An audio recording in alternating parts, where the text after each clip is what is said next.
Hey guys, welcome back to my YouTube channel. ಇವತ್ತು ನಾನು ಶಾವಿಗೆ ಪಾಯಸನ ಮಾಡಿದ್ದೀನಿ. ಇದನ್ನು ನೀವು ಫೆಸ್ಟಿವಲ್ಸ್ಗೆ ಇಲ್ಲ ಫಂಕ್ಷನ್ಸ್ಗಳಿಗೆ ಈಸಿಯಾಗಿ ಯಾವುದಾದ್ರೂ ಸ್ವೀಟ್ ಮಾಡಬೇಕು ಅಂದರೆ ಈ ಒಂದು ಪಾಯಸನ ಟ್ರೈ ಮಾಡಿ. ತುಂಬಾ ಟೇಸ್ಟಿಯಾಗಿರುತ್ತೆ. ಅಡುಗೆ ಬರಲ್ಲ ಅನ್ನೋರು ಸಹ ತುಂಬಾ ಈಸಿಯಾಗಿ ಮಾಡ್ಬೋದು ಈ ಒಂದು ಪಾಯಸನ. ಹಾಗೆ ಯಾರೆಲ್ಲ ನಮ್ಮ ಚಾನಲ್ನ ಹೊಸದಾಗಿ ನೋಡ್ತಿದ್ದೀರೋ ಪ್ಲೀಸ್ ಸಬ್ಸ್ಕ್ರೈಬ್ ಮಾಡ್ಕೊಳ್ಳಿ. ಈಗ ಮಾಡೋಣ ಬನ್ನಿ. ಈಗ ಒಂದು ಪ್ಯಾನ್ನ ಹಿಡಿ. ಪ್ಯಾನ್ಗೆ 2 ಟೇಬಲ್ ಸ್ಪೂನ್ ತುಪ್ಪನ ಹಾಕ್ಕೊಳ್ಳಿ. ತುಪ್ಪ ಕಾದಿದ ನಂತರ ಗೋಡಂಬಿ, ಬಾದಾಮಿ ಮತ್ತು ಒಣ ದ್ರಾಕ್ಷಿನ ಹಾಕ್ಕೊಳ್ಳಿ. ಈಗ ಇದನ್ನು 2 ರಿಂದ 3 ನಿಮಿಷ ಫ್ರೈ ಮಾಡ್ಕೊಳ್ಳಿ. ಸಣ್ಣ ಉರಿಯಲ್ಲೇ ಫ್ರೈ ಮಾಡ್ಕೊಳ್ಳಿ.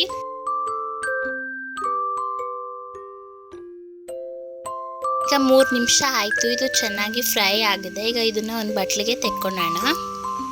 ಈಗ ಅದೇ ಬಾಣಲಿಗೆ 2 ಕಪ್ ಶಾವಿಗೆನ ಹಾಕ್ಕೊಳ್ಳಿ. ಇಲ್ಲಿ ನಾನು ಸಣ್ಣ ಶಾವಿಗೆನ ತೊಗೊಂಡಿದ್ದೀನಿ. ಮಾಮೂಲಿ ರೇಷನ್ ಅಂಗಡಿಯಲ್ಲೆಲ್ಲ ಸಿಗುತ್ತೆ, ನೀವು ಹೋಗಿ ತೊಗೊಂಡು ಬರ್ಬೋದು. ಈಗ ಅದಕ್ಕೆ 1 ಟೇಬಲ್ ಸ್ಪೂನ್ ತುಪ್ಪನ ಹಾಕ್ಕೊಂಡು ಇದನ್ನು ಸಹ ಫ್ರೈ ಮಾಡ್ಕೊಳ್ಳಿ. 1-2 ನಿಮಿಷ ಆದರೆ ಸಾಕು.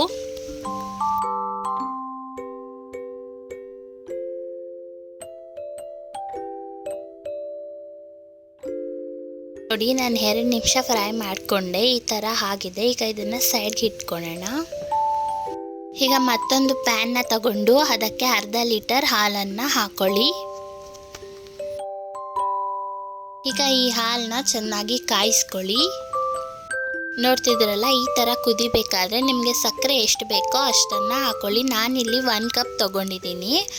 ಈ ಒಂದು ಸಕ್ಕರೆ ಕರಗಬೇಕು ಅಂಥವರೆಗೂ ಮಿಕ್ಸ್ ಮಾಡ್ಕೊಳ್ಳಿ. ಈಗ ಸಕ್ಕರೆ ಎಲ್ಲ ಕರಗಿದೆ. ಈಗ 1 ಟೇಬಲ್ ಸ್ಪೂನ್ ಬಾದಾಮ್ ಪೌಡ್ರನ್ನ ಹಾಕ್ಕೊಳ್ಳಿ. ನಿಮ್ಮ ಹತ್ರ ಬಾದಾಮ್ ಪೌಡ್ರ್ ಇಲ್ಲ ಅಂದರೆ ಕೇಸರಿನೂ ಸಹ ಯೂಸ್ ಮಾಡ್ಕೊಬೋದು. ಹಾಗೆ ಯಾಲಕ್ಕಿ ಪುಡಿನ ಹಾಕ್ಕೊಳ್ಳಿ.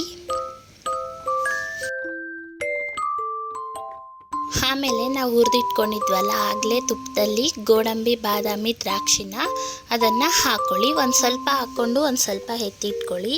ಈಗ ಇದಕ್ಕೆ ಶಾವಿಗೆನ ಹಾಕ್ಕೊಳ್ಳಿ. ಈಗ ಶಾವಿಗೆ ಮತ್ತು ಹಾಲನ್ನ ಚೆನ್ನಾಗಿ ಕುದಿಸ್ಕೊಳ್ಳಿ. 1-2 ನಿಮಿಷ ಕುದಿಸ್ಕೊಂಡ್ರೆ ಪಾಯಸ ರೆಡಿ ಆಗೋಗುತ್ತೆ. ಮತ್ತೆ ಬೇಕಿದ್ರೆ 1 ಟೇಬಲ್ ಸ್ಪೂನ್ ತುಪ್ಪನ ಸೇರಿಸ್ಕೊಬೋದು. ನಾನಿಲ್ಲಿ ಹಾಕೊತಿದ್ದೀನಿ. ತುಪ್ಪ ಹಾಕೋದ್ರಿಂದ ತುಂಬಾ ಟೇಸ್ಟ್ ಕೊಡುತ್ತೆ. 2 ನಿಮಿಷ ಕುದಿಸ್ಕೊಂಡ್ರೆ ರೆಡಿ ಆಗೋಗಿದೆ ಪಾಯಸ. ಎಷ್ಟು ಚೆನ್ನಾಗಿದೆ ಅಲ್ವಾ ಗೈಸ್? ನೀವು ಒಂದು ಕಿತ್ತ ಟ್ರೈ ಮಾಡಿ, ತುಂಬಾ ಇಷ್ಟಪಟ್ಟು ತಿಂತೀರಾ. ಈಗ ಇದನ್ನು ಒಂದು ಬೌಲ್ಗೆ ಸರ್ವ್ ಮಾಡ್ಕೊಳ್ಳಿ. ಈ ಒಂದು ಪಾಯಸ ಬಂದುಬಿಟ್ಟು ಮಕ್ಕಳಿಂದ ಹಿಡಿದು ದೊಡ್ಡವ್ರವರೆಗೂ ಎಲ್ರಿಗೂ ತುಂಬಾ ಇಷ್ಟ ಆಗುತ್ತೆ. ನೀವು ಸಹ ಟ್ರೈ ಮಾಡಿ. ಆಗಲೇ ನಾವು ಉಳಿಸಿಟ್ಕೊಂಡಿದ್ವಲ್ಲ ಡ್ರೈ ಫ್ರೂಟ್ಸ್ನ, ಈಗ ಅದ್ರ ಮೇಲೆ ಹಾಕಿ. ಎಷ್ಟು ಸಿಂಪಲ್ಲಾಗಿ ಶಾವಿಗೆ ಪಾಯಸ ರೆಡಿ ಆಗಿದೆ ಅಲ್ವಾ? ಈ ಒಂದು ಪಾಯಸ ರೆಸಿಪಿ ಇಷ್ಟ ಆದರೆ ಈ ಒಂದು ವಿಡಿಯೋಗೆ ಲೈಕ್ ಮಾಡಿ. ಹಾಗೆ ನಮ್ಮ ಚಾನಲ್ನ ಸಬ್ಸ್ಕ್ರೈಬ್ ಮಾಡ್ಕೊಳ್ಳಿ. Thank you for watching.